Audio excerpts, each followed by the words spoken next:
अभी हमने आजादी का अमृत महोत्सव मनाया है। आजादी का शताब्दी महोत्सव जो हम मनाएंगे तो 25 वर्षों के इस अमृत काल के एक समय सीमा हम सबको तय करनी होगी। स्कूल कॉलेजेस भी तय कर सकते हैं।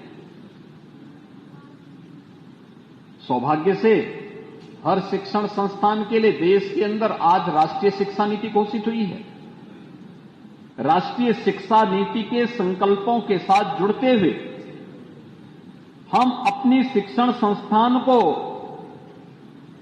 देश और दुनिया के उन आदर्श केंद्रों के रूप में स्थापित करने में क्या योगदान दे सकते हैं।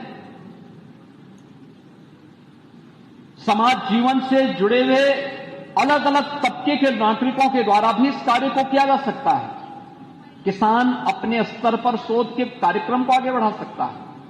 उद्यमी अपने क्षेत्र में इस कार्यक्रम को और अच्छे ढंग से आगे बढ़ा सकता है। एक व्यापारी अपने तरीके से इस कार्यक्रम को आगे बढ़ा सकता है।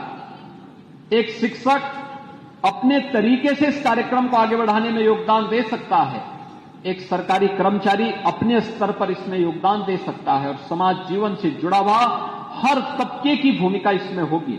और वे सभी लोग अगर मिलकर के इस कार्यक्रम के साथ जुड़ेंगे तो कोई कारण नहीं कि जब ये देश अपनी आजादी का शताब्दी महोत्सव मना रहा होगा, 100 वर्षों के एक अद्भुत कार्यकाल के साथ जब भारत की आजादी जुड़ रही होगी, तब हम उस समय की पीढ़ी को कहने की स्थिति में होंगे कि देखिए, जब देश की आजादी का अमृत महोत्सव मनाया जा रहा था तब भारत एक विकासशील देश था।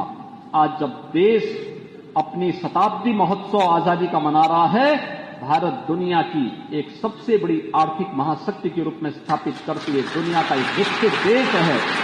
यह कहने के लिए हमारे पास देश और दुनिया को बहुत कुछ देने के लिए होगा, उस समय की पीढ़ी को देने के लिए होगा। उस समय हमें उस समय की पीढ़ी के सामने मुंह छुपाने की स्थिति नहीं होनी चाहिए। अगर उस समय की पीढ़ी प्रश्न हमसे पूछेगी कि आखिर आपका कंट्रीब्यूशन क्या है, आपका योगदान क्या है इसमें, तब हम कह सकेंगे कि जब आजादी का अमृत महोत्सव मनाया जा रहा था तब हमारा देश विकासशील था, विकास की प्रक्रिया के साथ जुड़ा हुआ था।